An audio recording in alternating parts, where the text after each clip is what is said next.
Eu acho que depois dessa explanação do Diego e do Maurício, a gente pode encerrar da seguinte maneira: ponto, pavimento de concreto é viável no Brasil? Não, estou brincando. Vamos mais umas 2 horinhas aí, algumas telas, a gente finaliza, né, só para a gente contextualizar a custo. Eu vou explicar todos os parâmetros de dimensionamento de novo, todos os aspectos que vocês já viram.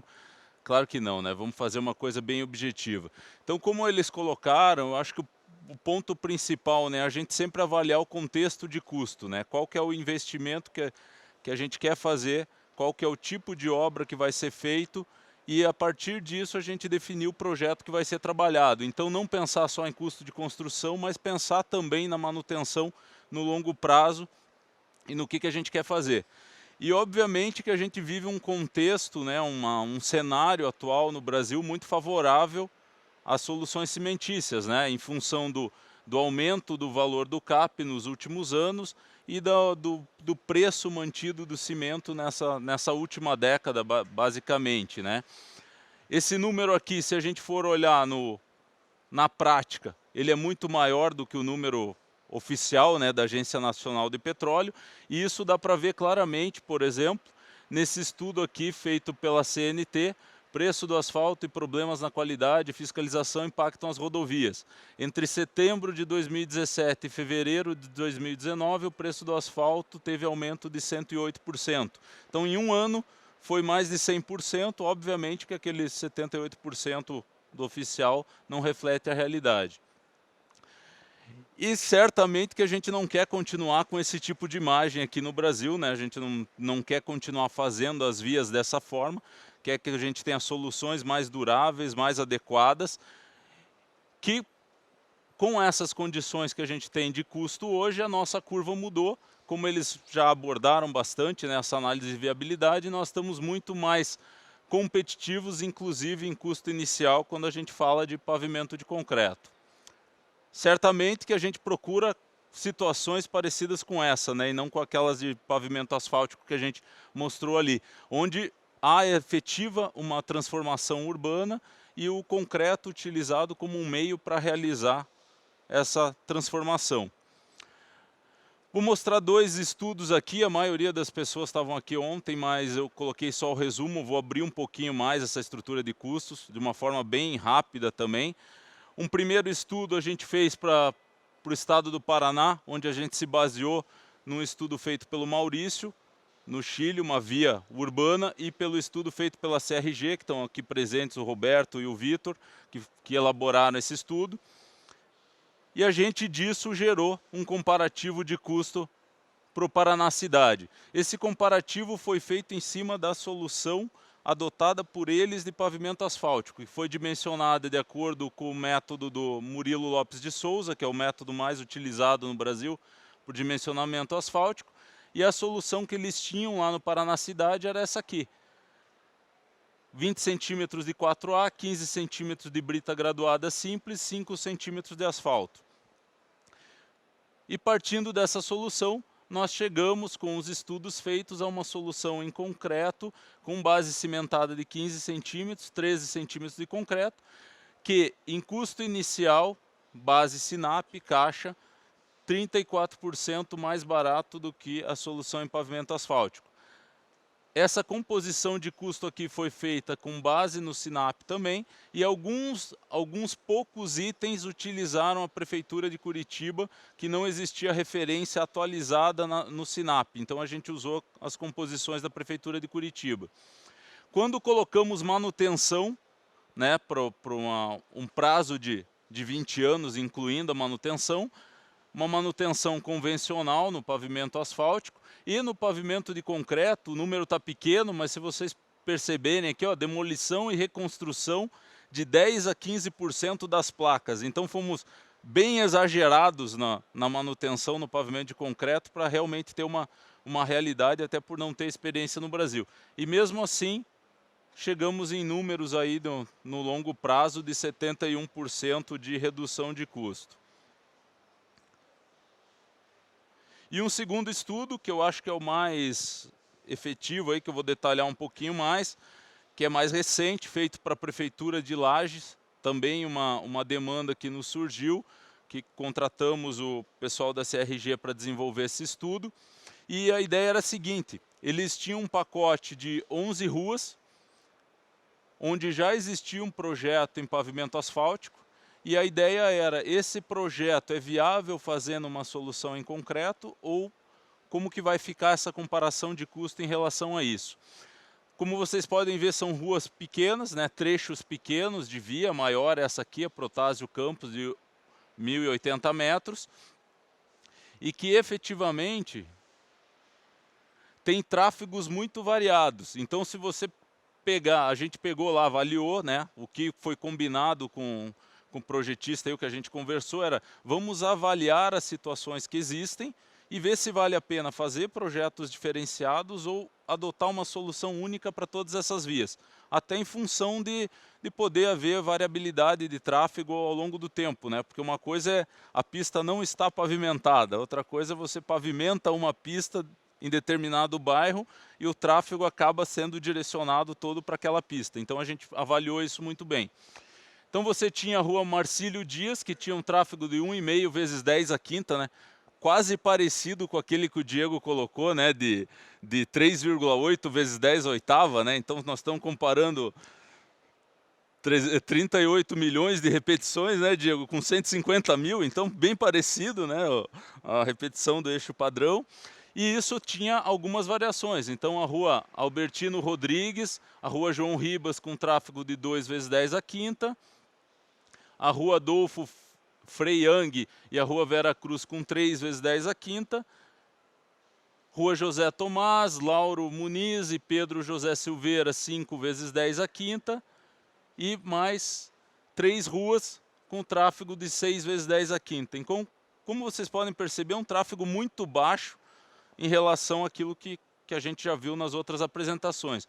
O que é interessante, eu vou voltar um pouquinho, é que mesmo você tendo soluções, tráfegos parecidos, a estrutura do projeto de pavimento asfáltico e obviamente a do concreto também, poderia variar muito em função do que você tem embaixo de parâmetro de suporte, né? Então, em alguns casos tem paralelepípedo, em outros casos tem uma base granular que já existia, então tudo isso foi levado em consideração na hora do dimensionamento.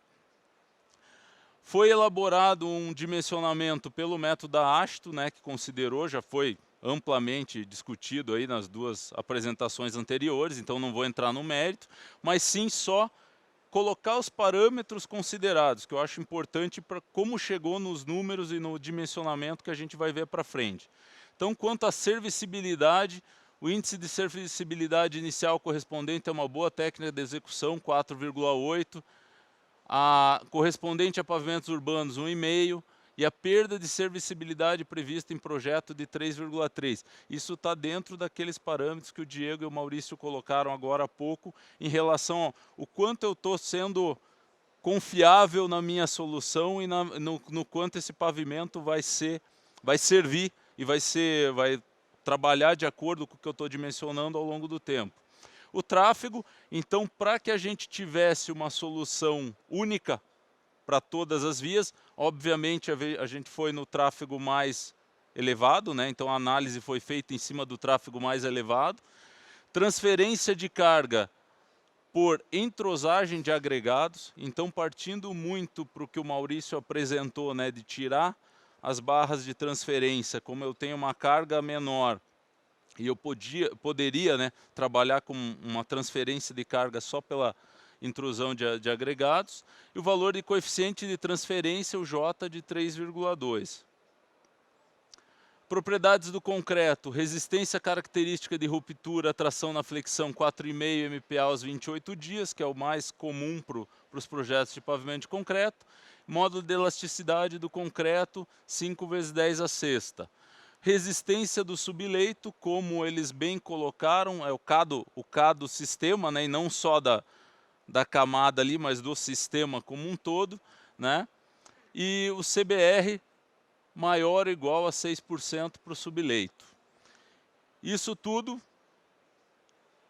aliado à drenagem, né? Então a questão de você considerar também, né, o método da ASTO considerando a questão da drenagem, foi adotada uma qualidade de drenagem do pavimento boa, porcentagem de tempo por ano que o pavimento é exposto a níveis de umidade próximos da saturação, variando entre 5 a 25%, e coeficiente de drenagem que vai entrar naquela fórmula simples que o Diego colocou lá, que tem algumas integrais no meio, vai ser esse de 1,1.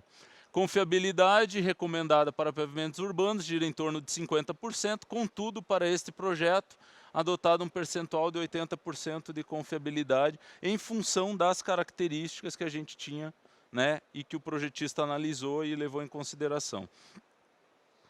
Isso tudo resultou nessa estrutura de projeto, então uma placa de concreto sem barra de transferência de 14 centímetros, uma base de brita graduada simples de 15 centímetros, uma espessura total de pavimento de 29, com dimensão das placas de 1,5 por 1,5, tá?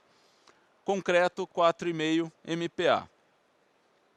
Isso aqui foi colocado na planilha de custo, então planilha de custo que veio da Prefeitura de Lages com o projeto de pavimento asfáltico, base SINAP e Cicro. Então, como vocês podem ver ali, está especificado a referência de onde veio a composição. A maioria Cicro, nesse caso, a Prefeitura de Lages preferiu adotar alguns elementos da tabela SINAP.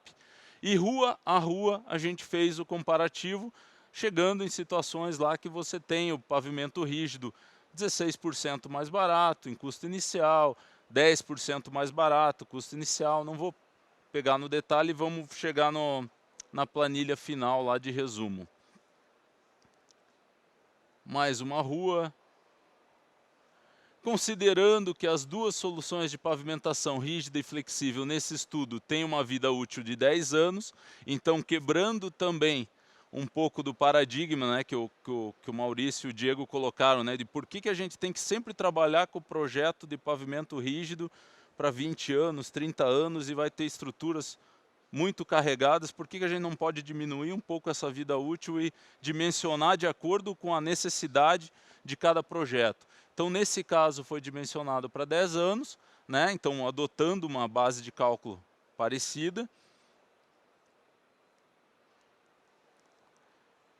Precisamos considerar também a manutenção ao longo do tempo, para que essa conta seja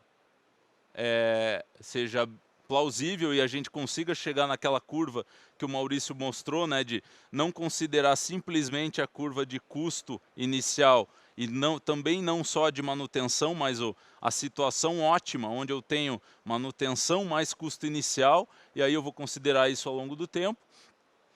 No pavimento flexível, foi considerado manutenção rotineira a cada ano, tapa-buraco, restauração total do pavimento nos anos 5 e 10. Essa manutenção rotineira, 2% da área do pavimento para execução de remendos e tapa-buracos, e restauração a cada 5 e 10 anos foi considerado a fresa e o recap desse pavimento com a recomposição da estrutura onde ela tivesse danificado. Já no pavimento rígido, manutenção e restauração do pavimento rígido, rotineira de 5 em 5 anos, e adotamos para recuperação de placas trincadas ou quebradas uma taxa de 3% em área a cada 5 anos. Tá? Então, um número bem interessante também. E isso nos resultou como fechamento essa planilha resumo, onde a grande maioria das vias, né, das 11 vias, a gente tem uma condição favorável para o pavimento de concreto em custo inicial. Como vocês podem perceber, tem duas ruas aqui que o asfalto é 1% mais barato, então praticamente o mesmo custo, e uma rua onde o asfalto é um pouco mais barato. Quais são essas ruas? Justamente aquelas que o tráfego é menor, lá do início, que é o tráfego de 1,5 vezes 10 à quinta e o 2 vezes 10 à quinta, que poderiam ter um projeto mais adequado em pavimento rígido e menos espesso. Porém, nesse caso, uma estratégia foi fazer um projeto padrão para todas as ruas, para que a gente não tivesse problema também executivamente, analisando o conjunto das obras, né? Quando a gente joga a manutenção nesse custo, no longo prazo, praticamente todas elas com o pavimento rígido custando 50% a menos do que o pavimento asfáltico no longo prazo. Então, no curto prazo, eu tenho viabilidade já, normalmente entre 5% e 15% mais barato. No longo prazo, nós estamos falando de 50% mais barato. Então, não há mais o que a gente discutir. E aí, já fechando, né, colocando esse conceito da Agência de Proteção Ambiental americana, né, que fala que as vias do futuro são aquelas que empregam insumo nacional, elevada durabilidade, incidência de manutenção baixa, contribui para a redução da temperatura, economia de energia, reduz o impacto ambiental, são recuperáveis, recicláveis, comprometidas com o meio ambiente, aliado a essa questão do custo, eu diria para vocês, para a gente fechar o nosso seminário, que as ruas do futuro, ou melhor, as do presente, são em concreto. Então, já passou do momento da gente começar a adotar o pavimento rígido nas vias de tráfego leve também, e creio que agora, daqui para frente, a gente vai ter uma evolução muito satisfatória nesse sentido. Obrigado pela atenção. Tentei ser bem rápido para a gente seguir adiante, ir para o almoço e aproveitar um pouco da feira, e espero que tenha sido muito produtivo para todos aí, tá bom? Obrigado. Mas, olha, eu me sinto muito feliz, muito honrado em participar desse seminário. Nós viajamos com o Alex, com o Ricardo, que está lá para o Chile. Fomos muito bem recebidos pelos amigos da Argentina, pelos amigos chilenos, o nosso amigo colombiano, mexicano. E eu estou surpreso e grato com o avanço que nós tivemos. Eu sei que é um passo muito pequeno, mas é o primeiro passo, né? Conto com o apoio do nosso amigo Jublin também para a divulgação do concreto. Vamos fazer um esforço e tem a promessa de nós promovermos mais seminários de forma a difundir o pavimento urbano de concreto. É uma luta nossa e eu acho que é uma luta de todos. Obrigado mais uma vez pela presença.